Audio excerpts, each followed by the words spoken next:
नमस्कार मित्रांनो, MPSC combine परीक्षेच्या तयारीसाठी जून आणि जुलै 2026च्या अत्यंत महत्त्वाच्या चालू घडामोडींवर करंट अफेअर्स चर्चा करण्यासाठी आजच्या या व्हिडिओत तुमचं स्वागत आहे। येणाऱ्या पूर्व परीक्षेसाठी तुमचा अभ्यास एकदम सॉलिड व्हावा म्हणून आपण खास हा कंटेंट डिझाईन केलाय। आता नुकतीच आलेली बातमी बघा, सारनाथ या प्राचीन बौद्ध स्थळाला युनेस्को जागतिक वारसा स्थळाचा दर्जा मिळालाय।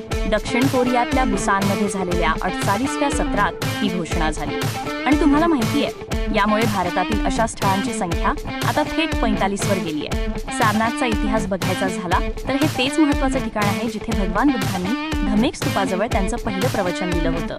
याच घटनेला आपण धम्मचक्र प्रवर्तन म्हणून ओळखतो, हे विसरू नका। थोडं कायद्याच्या विषयाकडे वळूया। भारतीय कॉपीराईट कायदा 1957 नुसार कोणत्याही लेखकाच्या निधनानंतर 60 वर्षांनी त्यांचं साहित्य आणि कलाकृती पब्लिक डोमेनमध्ये सार्वजनिक वापरासाठी येतात।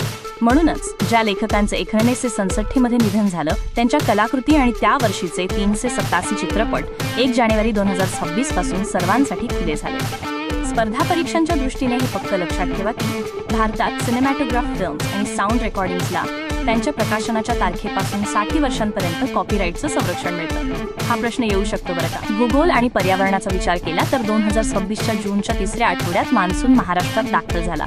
पाण्याचे संकट टाळण्यासाठी मुंबई महानगरपालिकेने BMC आणीबाणीचा उपाय म्हणून क्लाउड सीडिंगचा कृत्रिम पाऊस पर्याय खुला ठेवला होता। आता क्लाउड सीडिंग म्हणजे नक्की काय? हे हवामान बदलण्याचं एक तंत्र आहे। यात प्रामुख्याने सिल्वर आयोडाईड वापरलं जातं, ज्यामुळे ढगांमधील वाफेचं रूपांतर बर्फाच्या खड्यांमध्ये होतं आणि पाऊस पडण्यास मदत होते। हे सायन्सच्या प्रश्नांसाठी महत्त्वाचं आहे। मे आणि जून 2026च्या दरम्यान उत्तर भारतात, विशेषतः उत्तर प्रदेशात भयानक धूळ उडवणारी वादळं आणि उष्णतेची लाट आली होती। दुर्दैवाने यात 16 जणांना जीव गमवावा लागला। भारतीय हवामान विभागाच्या IMD मते जेव्हा सपाट प्रदेशात कमाल तापमान 40 अंश सेल्सिअस किंवा त्याहून जास्त होतं आणि डोंगराळ भागात ते 30 अंश किंवा त्याहून जास्त होतं, तेव्हा अधिकृतपणे उष्णतेची लाट हीट वेव्ह जाहीर केली जाते। हे आकडे तोंडपाठ असू द्या। आता जरा राज्याच्या राजकारणाकडे येऊ। भारताच्या निवडणूक आयोगाने 18 जून 2026 रोजी महाराष्ट्र विधान परिषदेच्या 16 जागांसाठी निवडणुका घेतल्या। भारतीय संविधानाच्या कलम 171 उपकलम 3 नुसार राज्य विधान परिषदेच्या एकूण सदस्यांपैकी 1/3 सदस्य हे नगरपालिका आणि स्थानिक स्वराज्य संस्थांद्वारे निवडले जातात। पॉलिटीचा हा एकदम बेसिक पॉइंट आहे, विसरू नका। न्यायव्यवस्थेबद्दल बोलायचं तर गोहत्या बंदीशी संबंधित मद्रास उच्च न्यायालयाच्या निर्णयाविरोधात तामिळनाडू सरकारने थेट सर्वोच्च न्यायालयात धाव घेतली। इथे राज्याच्या कायदे करण्याच्या अधिकारांचा मुद्दा चर्चेत आलाय। राज्यघटनेचं कलम 48 राज्याला निर्देश देतं की शेती आणि पशुसंवर्धन आधुनिक आणि वैज्ञानिक पद्धतीने करावं। तसंच गायी, वासरे आणि इतर दुभत्या जनावरांच्या कत्तलीवर बंदी आणावी। मार्गदर्शक तत्वांमधला DPSP हा महत्त्वाचा भाग आहे। आता एक एकदम अभिमानास्पद गोष्ट, 31 जुलै 2026 रोजी वर्षा अशोक आगलावे यांनी जिओलॉजिकल सर्व्हे ऑफ इंडियाच्या 54व्या महासंचालक म्हणून पदभार स्वीकारला। संस्थेच्या 176 वर्षांच्या इतिहासात या पदावर बसणाऱ्या त्या पहिल्याच महिला ठरल्या। वर्षा अशोक आगलावे यांची ही ऐतिहासिक नियुक्ती म्हणजे जिओलॉजिकल सर्व्हे ऑफ इंडियासाठी एक मोठा टप्पा आहे। ही आपल्या देशातील एक सर्वोच्च वैज्ञानिक संस्था आहे बरं का। इंडियन फार्माकोपिया कमिशनने कफ सिरप सारख्या सर्व ओरल लिक्विड औषधांमध्ये इथिलीन ग्लायकॉलची चाचणी सक्तीची केली आहे। हे रसायन प्रचंड विषारी असतं, त्यामुळे लोकांच्या सुरक्षेसाठी त्यावर पूर्णपणे बंदी घालण्यात आली आहे। इथिलीन ग्लायकॉल आणि डायथिलीन ग्लायकॉल हे अतिशय घातक पदार्थ आहेत। भेसळयुक्त औषधातून जर ते पोटात गेले तर थेट किडनीवर अटॅक होतो। यामुळे किडनी फेल होऊ शकते आणि रुग्णाचा मृत्यूही ओढवू शकतो। आरोग्याच्या प्रश्नांसाठी हे लक्षात ठेवा। तंत्रज्ञानाच्या टेक्नॉलॉजी क्षेत्रात CDOTने IIT हैदराबाद सोबत टाय अप केलंय। ते मिळून 5G, ORAN आणि स्वदेशी संशोधनावर आधारित प्रगत दळणवळण तंत्रज्ञानासाठी एक सेंटर ऑफ एक्सलन्स सुरू करत आहेत। एकदम भारी इनिशिएटिव्ह आहे हा। या भागीदारीत क्वांटम की डिस्ट्रीब्युशन QKDच्या विकासावरही भर दिला जाणार आहे। आता QKD म्हणजे काय तर क्वांटम फिजिक्सच्या नियमांचा वापर करून टेलिकॉम आणि 5G नेटवर्क्सना सुरक्षा देणारं एक प्रगत आणि अतिसुरक्षित एन्क्रिप्शन तंत्रज्ञान आहे। क्रीडा जगतात बघायचं झालं तर स्पेनने फिफा वर्ल्ड कप 2026 जिंकलाय। अमेरिका, कॅनडा आणि मेक्सिकोने मिळून या स्पर्धेचं आयोजन केलं होतं। न्यू जर्सीत 19 जुलै 2026ला झालेल्या फायनलमध्ये स्पेनने अर्जेंटिनाचा 1-0 असा पराभव केला। या 2026च्या वर्ल्ड कपमधल्या वैयक्तिक कामगिरीबद्दल सांगायचं तर फ्रान्सच्या किलियन एम्बाप्पेने सर्वात जास्त गोल करून गोल्डन बूट पटकावलाय आणि विशेष म्हणजे सलग दुसऱ्यांदा त्याला हा सन्मान मिळालाय। हा खेळाडू म्हणजे एकदम क्लास। विम्बल्डन 2026 बद्दल बोलायचं तर महिला दुहेरीचं विजेतेपद गुओ हॅन्यू आणि क्रिस्टिना म्लॅडेनोव्हिक या जोडीने जिंकलं। आंतरराष्ट्रीय टेनिसच्या मंचावरची त्यांची ही कामगिरी खरोखरच लक्षणीय होती. आता इकॉनॉमीकडे वळूया. भारत सरकारने घाऊक किंमत निर्देशांकाचं WPI मूळ वर्ष बेस इयर बदललंय बरं का. बाजारपेठेचं सध्याचा कल अचूक दिसावा म्हणून ते आता 2011-12 वरून 2022-23 असं नवीन करण्यात आलंय. WPIचं मूळ वर्ष 2022-23 केल्यामुळे जुन्या 2011-12च्या आकडेवारीऐवजी आता घाऊक बाजारातील महागाईचं एकदम अचूक चित्र समोर येईल. हाच यामागे सरकारचा मुख्य हेतू आहे.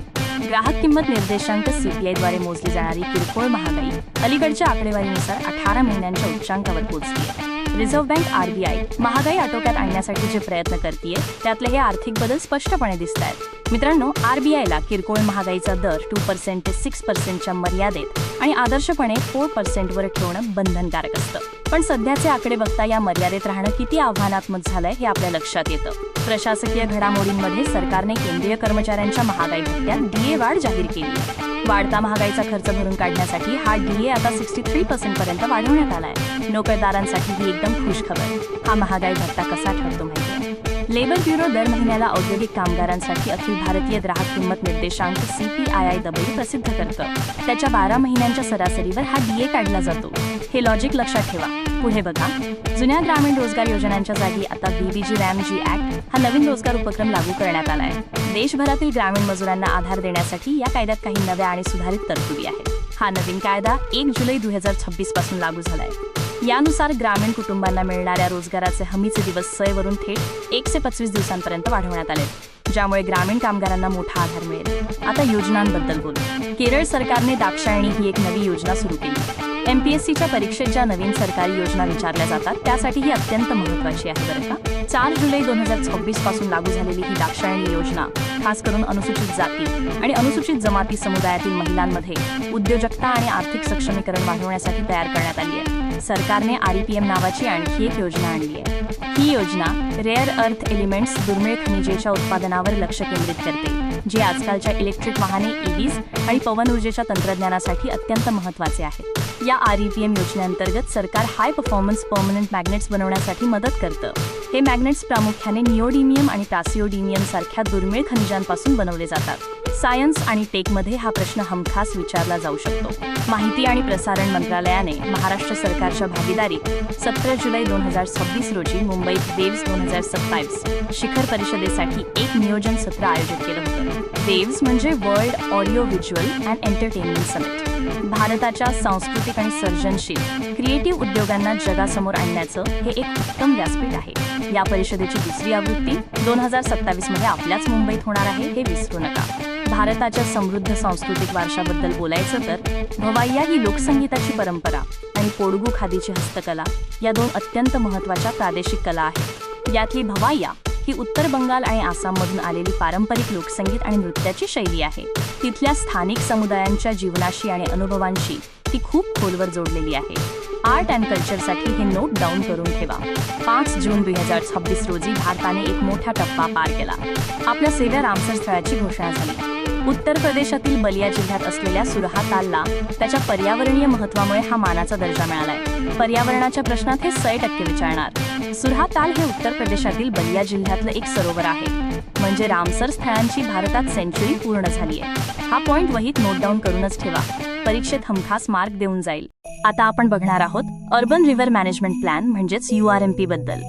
आता हे नमामि गंगे अंतर्गत आणलंय बरं का. शहराचं प्लॅनिंग करताना नदीच्या आरोग्याचाही विचार यात केलाय. पाण्याचा दर्जा सुधारण्यासाठी आणि शाश्वत विकासासाठी यात फायटोरेमेडिएशन सारख्या निसर्गावर आधारित उपायांवर भर दिलाय. लक्षात घ्या, हे फार महत्त्वाचं आहे. आता बघूया तुमचा अभ्यास किती झालाय. मला सांगा, फायटोरेमेडिएशन म्हणजे नेमकं काय? उत्तर अगदी सोपं आहे. वजा प्रदूषण कमी करण्यासाठी झाडांचा वापर करणं. अहो, ही एक अशी जैविक पद्धत आहे जी माती आणि पाण्यातले विषारी घटक शोषून घेते आणि आपलं शहर स्वच्छ ठेवायला मदत करते. सोपं आहे ना? आता वळूया एका ताज्या आणि महत्त्वाच्या विषयाकडे.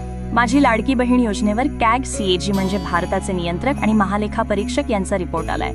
जुलै 2026 मध्ये CAGने या योजनेच्या आर्थिक नियोजनावर थोडी चिंता व्यक्त केली आहे. त्याने निदर्शनास आणून दिलंय की ठरलेल्या बजेटपेक्षा खर्च बराच पुढे गेलाय. हे असं बजेट कोलमडणं परीक्षेसाठी महत्त्वाचा मुद्दा ठरतो. आता CAGचा विषय निघालाच आहे, तर याच्याशी संबंधित राज्यघटनेतलं कलम कोणतं ते माहितीये का तुम्हाला? अगदी बरोबर, कलम 148. या कलमानुसारच भारताच्या नियंत्रक आणि महालेखापरीक्षकांची CAG नियुक्ती होते. सरकारी खात्यांचं ऑडिट करण्याची महत्त्वाची जबाबदारी यांच्यावरच असते. हे कलम पाठच करून ठेवा. पुढे बघूया टेलिकॉम क्षेत्रातल्या बातम्या. ऑगस्ट 2026 मध्ये ट्राय मोबाईल नेटवर्क कव्हरेजचं अगदी सविस्तर ऑडिट केलंय.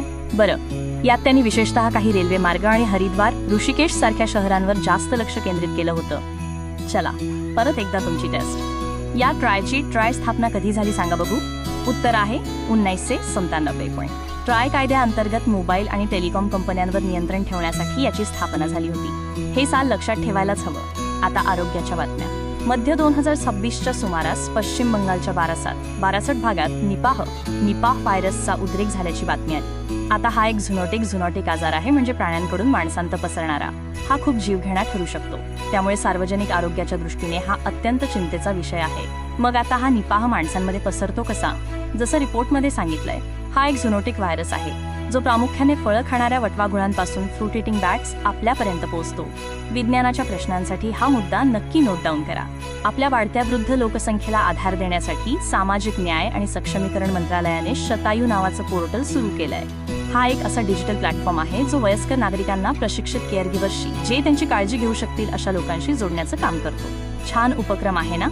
तर मग या शतायू पोर्टलचा मुख्य फायदा कोणाला होणार? साहजिकच हे पोर्टल खास आपल्या ज्येष्ठ नागरिकांच्या कल्याणासाठी बनवलं गेलंय, जेणेकरून त्यांना आवश्यक त्या सेवा आणि मदत वेळेवर मिळू शकेल. आता जरा संरक्षण क्षेत्राकडे डिफेन्स वळूया. जून 2026 मध्ये आपल्या DRDOने long range land attack cruise क्षेपणास्त्राची LRL-ACM यशस्वी चाचणी केली आहे. हे संपूर्ण स्वदेशी क्षेपणास्त्र जमिनीवरील लक्ष्यावर अगदी अचूकपणे आणि लांबून प्रहार करायला सक्षम आहे. देशासाठी ही खरंच अभिमानाची गोष्ट आहे. यासोबतच भारताने नुकतीच अग्नि-4 क्षेपणास्त्राचीही चाचणी केली. हे अण्वस्त्र वाहून नेण्यास सक्षम असं मध्यम पल्ल्याचं बॅलिस्टिक क्षेपणास्त्र आहे. भारताच्या सुरक्षेच्या दृष्टीने हा एक महत्त्वाचा टप्पा आहे, जो 4000 किलोमीटर पर्यंतच्या लक्ष्याचा वेध घेऊ शकतो. मग सांगा बघू, या अग्नि-4ची मारक क्षमता, स्ट्राईक रेंज किती आहे? आत्ताच बोललो आपण 4000 किलोमीटर.